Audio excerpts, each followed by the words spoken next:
ಶುಭೋದಯ, ನಮಸ್ಕಾರ. Welcome to YoYo Kannada. ಬನ್ನೀಗ ನೋಡೋಣ ಈ ದಿನದ ರಾಶಿ ಫಲಗಳನ್ನ. ಮೊದಲಿಗೆ ಮೇಷರಾಶಿಯವರಿಗೆ ವಿರಾಮದ ಆಲಸ್ಯ ಕರ್ತವ್ಯ ಪಾಲನೆಯಲ್ಲಿ ಅಡ್ಡಿಯಾಗುವ ಸಾಧ್ಯತೆಗಳಿವೆ. ಜೋಪಾನ. ಸಂಸಾರದ ಅವಶ್ಯಕತೆಗಳತ್ತ ಗಮನಹರಿಸಿ. ಉದ್ಯಮಿಗಳಿಗೆ ಅಭಿವೃದ್ಧಿಯ ಮಾರ್ಗಗಳ ಚಿಂತೆ. ಕೆಲವು ವರ್ಗದ ವ್ಯಾಪಾರಿಗಳಿಗೆ ಲಾಭ. ಪ್ರಮುಖ ವ್ಯಕ್ತಿಗಳ ಭೇಟಿ.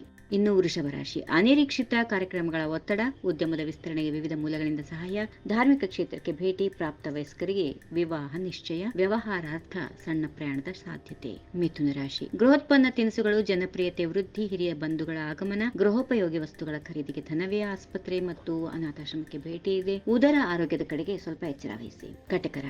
ಕಟಕ ರಾಶಿಯವರಿಗೆ ಈ ದಿನ ಬಂಧು ಮಿತ್ರರ ಸೌಹಾರ್ದ ಭೇಟಿ ಇರುತ್ತದೆ. ಗೃಹಿಣಿಯರಿಗೆ ನೆಮ್ಮದಿಯ ದಿನ, ವ್ಯವಹಾರ ಸಂಬಂಧ, ಪಶ್ಚಿಮ ದಿಕ್ಕಿಗೆ ಪ್ರಯಾಣ, ವಿದ್ಯಾರ್ಥಿಗಳ ಭವಿಷ್ಯದ ಚಿಂತೆ, ನೊಂದವರಿಗೆ ಸಾಂತ್ವನ ಹೇಳಿ ಸಮಾಧಾನ ಪಡುವಂತಹ ದಿನ.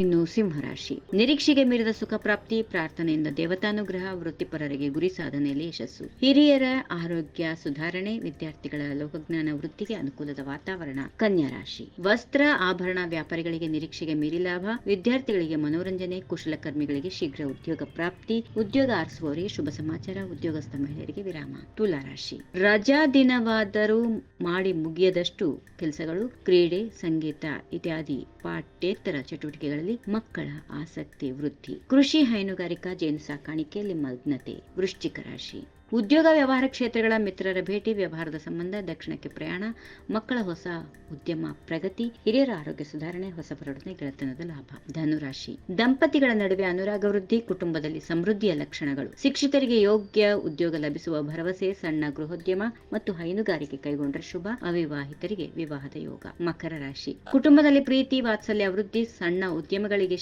ಶುಭ ಕಾಲ, ವಸ್ತ್ರ ಆಭರಣ ವ್ಯಾಪಾರಿಗಳಿಗೆ ಅಧಿಕ ಲಾಭ, ದೇವ ಮಂದಿರ ಸಂದರ್ಶನ, ಆಸ್ಪತ್ರೆ, ಅನಾಥಾಶ್ರಮಗಳಿಗೆ ಭೇಟಿ ನೀಡುವ ಸಾಧ್ಯತೆಗಳಿವೆ. ಕುಂಭರಾಶಿ, ಸದುದ್ದೇಶಕ್ಕೆ ಸಹಾಯ ಮಾಡಿದ ತೃಪ್ತಿ ಇರುತ್ತದೆ, ಕಿರಿಯ ಸಹೋದ್ಯೋಗಿಗಳಿಗೆ ಉತ್ತೇಜನ, ಸಮಾಜದಲ್ಲಿ ಗೌರವ, ಜನಪ್ರಿಯತೆ ವೃದ್ಧಿ, ಆಸ್ಪತ್ರೆ, ಅನಾಥಾಲಯಕ್ಕೆ ಭೇಟಿ, ಅಪರೂಪದ ಬಂಧುಗಳ ಆಗಮನ, ಮನೆ ಮಂದಿಗೆ ಆನಂದ. ಇನ್ನು ಕೊನೆಯದಾಗಿ ಮೀನರಾಶಿ, ನಾಳೆಯ ಕಾರ್ಯಗಳ ಆಯೋಜನೆ, ಸಾಮಾಜಿಕ ಸಮಸ್ಯೆಗಳ ಪರಿಹಾರಕ್ಕೆ ಕಾರ್ಯಯೋಜನೆ, ಹಿಂದಿನ ಸಹಚರರ ಭೇಟಿ, ನೊಂದವರಿಗೆ ಸಾಂತ್ವನ ಹೇಳುವ ಸಂದರ್ಭ, ದಂಪತಿಗಳ ನಡುವೆ ಅನುರಾಗ ವೃದ್ಧಿ, ಮಕ್ಕಳಿಂದ ಹಿರಿಯರಿಗೆ ಆನಂದ. ಹೀಗಿವೆ ಈ ದಿನದ ರಾಶಿ ಫಲಗಳು. ಸರ್ವರಿಗೆ ಶುಭವಾಗಲಿ. ಶುಭ ದಿನ. ನಮಸ್ಕಾರ. ಈ ವಿಡಿಯೋ ನಿಮಗೆ ಇಷ್ಟವಾದಲ್ಲಿ ಲೈಕ್ ಮಾಡಿ, ಶೇರ್ ಮಾಡಿ, ಸಬ್ಸ್ಕ್ರೈಬ್ ಮಾಡಿ.